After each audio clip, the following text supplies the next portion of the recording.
మాజీ మంత్రి కాకానిపై పోలీసులు లుకౌట్ నోటీసులు జారీ చేశారు. 12 రోజులుగా పరారీలో ఉన్న కాకాని మరో 4 నిందితుల కోసం పోలీసులు తీవ్రంగా గాలిస్తున్నారు. ఇప్పటికే అన్ని ఎయిర్పోర్ట్లు, సీపోర్ట్లకు పోలీసులు సమాచారం ఇచ్చారు. పరారీలో ఉన్న కాకాని కోసం 6 పోలీసు బృందాలు ముమ్మరంగా గాలిస్తున్నాయి. హైదరాబాద్, బెంగళూరు, చెన్నై సహా పలు ప్రాంతాల్లో తీవ్రంగా గాలిస్తున్నారు. అక్రమ మైనింగ్ కేసులో విచారణకు హాజరు కాని కాకాని పోలీసులు ఇప్పటికే 3 సార్లు కాకానికి నోటీసులు ఇచ్చారు. మరోవైపు కాకాని ముందస్తు బెయిల్ని హైకోర్టు ఇప్పటికే తిరస్కరించింది. అటు క్వాష్ పిటిషన్ పై విచారణ 2 వారాలకు వాయిదా వేసింది.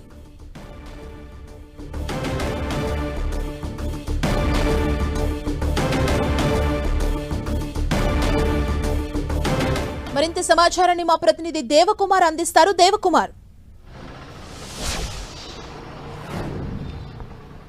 సుమా, అక్రమ మైనింగ్ కేసులో కాకాని గోవర్ధన్ రెడ్డికి ఇప్పటికే పోలీసులు 3 సార్లు నోటీసులు జారీ చేశారు. అయితే విచారణ హాజరు కమ్మని, అయితే అతనికి విచారణ హాజరు కాలేదు.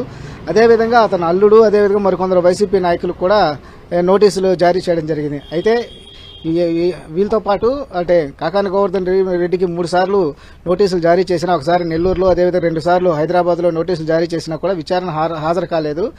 సుమారుగా 12 రోజుల నుంచి కూడా ఈ వ్యవహారం నడుస్తూ ఉంది. అయితే ఇక కాకాని గోవర్ధన్ రెడ్డి దేశం విడిచి వెళ్లకూడదని చెప్పేసి ఈ రోజు పోలీసులు లుకౌట్ నోటీసులు జారీ చేశారు. ఇప్పటికే దేశంలో ఎయిర్పోర్ట్లు, అదేవిధంగా సీపోర్ట్లకు సంబంధించి వాటికి సమాచారం కూడా పోలీసులు అందించడం జరిగింది. అంటే ఒకవేళ కాకాని గోవర్ధన్ రెడ్డి ఒకవేళ దేశం దాటి వెళ్లాల్సిన పరిస్థితి వచ్చినప్పుడు అక్కడ ఇన్ఫర్మేషన్ వెంటనే పోలీసులకు అందుతుంది. కాబట్టి ఆ సందర్భంలో కాకాని గోవర్ధన్ రెడ్డిని సులువుగా పోలీసులు అదుపులో తీసుకోవచ్చు అనేసి ఒక ఉద్దేశంతో ఇప్పటికే లుకౌట్ నోటీసులు జారీ చేయడం జరిగింది. అయితే ఈ అక్రమ మైనింగ్ కేసులో ఇప్పటికే సంబంధించి కాకాని గోవర్ధన్ రెడ్డికి ఏదైతే హైకోర్టులో కూడా ఆయన ముందస్తు బెయిల్ పిటిషన్ హైకోర్టు డిస్మిస్ చేయడం జరిగింది. అదేవిధంగా ఆయన క్వాష్ పిటిషన్ కూడా 2 వారాలకు వాయిదా పడడం కూడా జరిగింది. అయితే ఈ క్రమంలో కాకాని గోవర్ధన్ రెడ్డి ఎట్టి పరిస్థితుల్లో కూడా దేశం దాటి వెళ్లకూడదని చెప్పేసి ఈ లుకౌట్ నోటీసు జారీ చేయడం జరిగింది.